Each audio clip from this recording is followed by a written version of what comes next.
Hi, I'm Sandy Schreck for Smithers OASIS, and today we're going to be taking a look at the art of wiring and taping a corsage.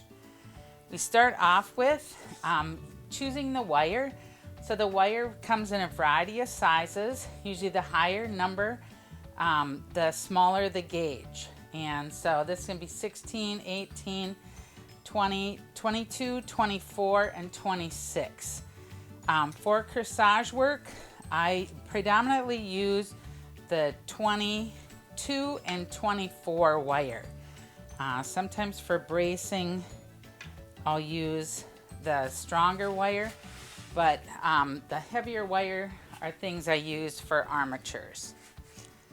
So the next thing that we're going to take a look at, so floor tape comes in a variety of colors now. And today for our demonstration, we're actually going to be using the black. We'll start off with the 22, and we're going to cut it in half. No sense to wire it all the way down when you're not going to need that much. And we'll take a look at a couple methods of wiring. This is a rose, and so what I'm going to do is just cut off some of the stem. I'm going to go into the calyx here, and this technique is called a cross pierce. So I'm going to come across here, and then the key on this is not to go at the same place because you're going to cut that rose in half. So we're going to go below that to do the other wire and come in and gather those down. So that's for something larger. That technique would be used in a carnation or a standard rose for extra strength. Then I'm going to use the floral tape, and this tape does not stick to anything but itself. It's a wax-based tape. I'm going to start off with just going around once. Now I've gotten it tighter. So now I'm going to come up, go up, and then back down, and at that point I'm almost pulling this tape straight down, and that'll get me a really thin layer of tape. My final process is that I just run down that to get a clean stem on there. Another technique would be the hook technique. And on this one here, what we're going to do is just go up through the flower head. Going to do a little bit of a hook up on top, and then come back down into that flower head and hide that hook. And do the same technique on taping here. Down, back up, and then almost straight down, and no need to tape it down any further. The ranunculus, I would use the little bit heavier wire. This has a hollow stem, so what I'm going to do is just a bracing technique. So I'm just going to come in and just add some strength into that stem. I'm going to start down here at the bottom. With it being a hollow stem, it can kind of be very soft. So I'm just being gentle to the tape on there, and then come back and now getting it tight once I've just gotten to my wire. But that works very well. Wiring and taping is a great way to reinforce a stem on the cymbidium. You could do the cross pierce or do a hairpin. So a hairpin is just like here, and we're just going to come down into the throat of that and bury that wire.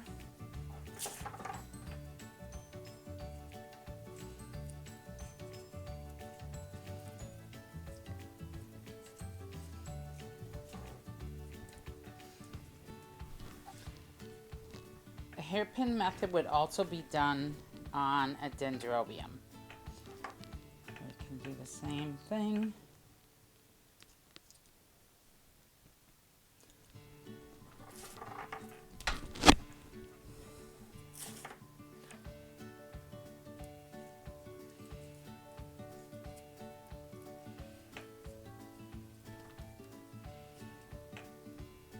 Some of my fillers and my foliages, I'm not going to take the time to wire. Those I can just lay in. Some of my favorites include the Israeli ruscus, the Italian ruscus, some tree fern coming in, textural influences coming in with the hypericum. Here's some different limoniums. But those I'm just going to lay in as I'm making that corsage. Okay, then we're ready to take a look at putting a corsage together. So you're going to gather your materials. Lots of times traditionally there will be a bow involved, and I'm fine with that. It makes a good structure to start off with. What we're going to do is just start by layering our materials, and this essentially is going to be a shoulder corsage. So you think about tiering things down, and here I'm just going to be laying in some of that filler flower, and then also some of the Italian ruscus just coming in. And so I lay a bunch of materials together. I'm just going to do about 2 twists on that. I can do a little bit of the Israeli ruscus. If you just turn it backwards, it turns into itself, and so you're able to get a good start there. And then at this point you could lay in your bow.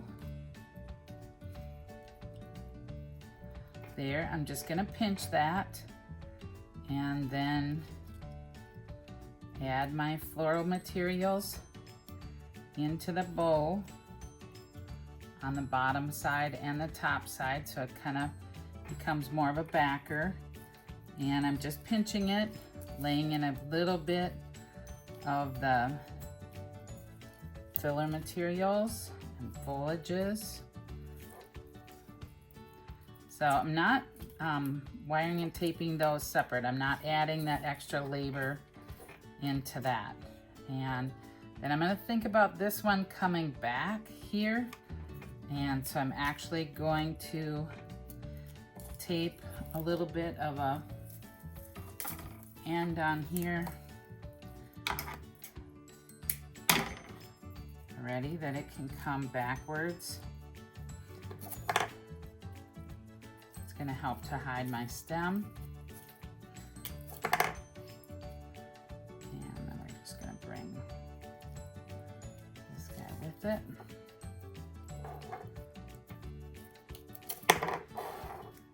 So as I'm putting it in, I'm going to almost smash it up in here like this, but then plan on flipping it down backwards over that stem, hiding that mechanic.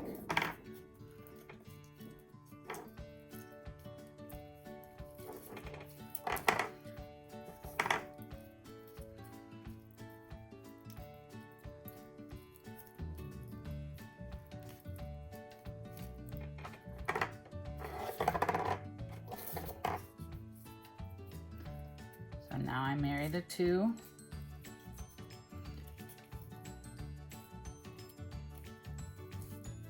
And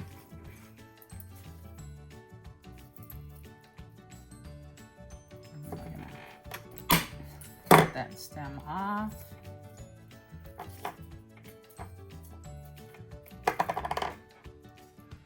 And then just come back and do a little bit of shaping.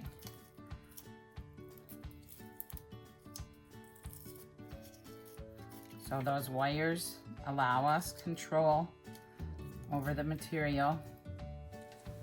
Pull the bow back through a little bit.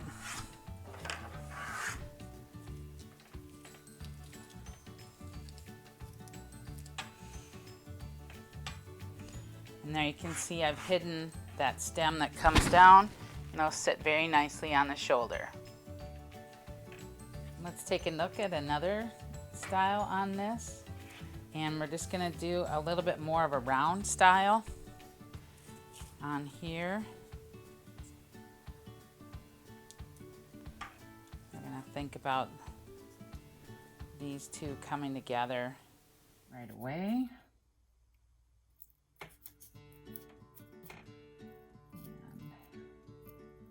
And rather than a bow, I'm just going to come in with some other accents.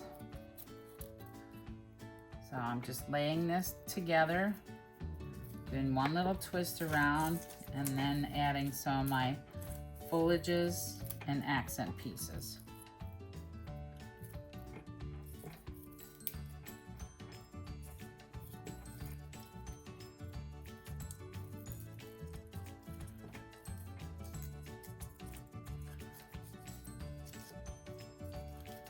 So you just lay it in, pinch it, and then come around, and now we're gonna do a little bit, and then add in two other pieces of softer foliages, a little bit of accent filler.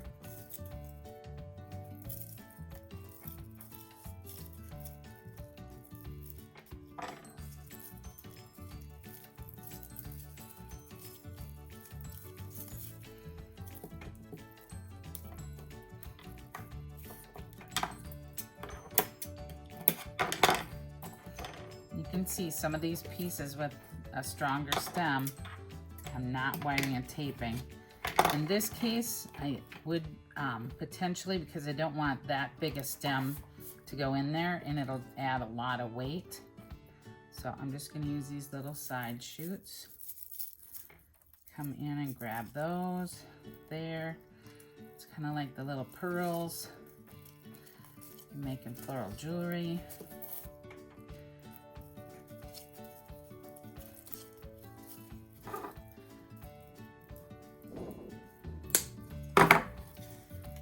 Here and then cut it off. Make sure you don't have a sharp end. And then I'm going to come back and now start shaping those wired florets a little bit, giving a little bit of space and dimension to this. And it could even be just tied onto a wristlet. In this case, it would not tie way down here where the stem is, but I'm going to bring that tie right through the middle of this corsage.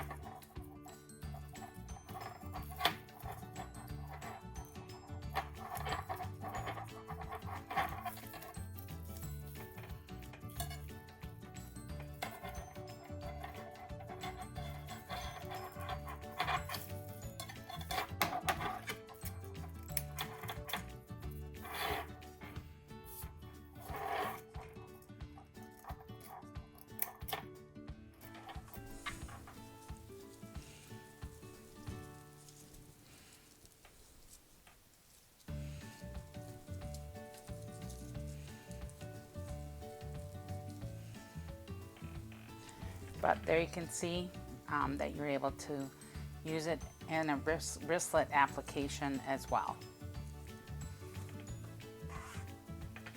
I hope you were able to learn some techniques and tips on how to wire and tape a corsage. I'm Sandy Schreck, Design Director for Smithers OASIS.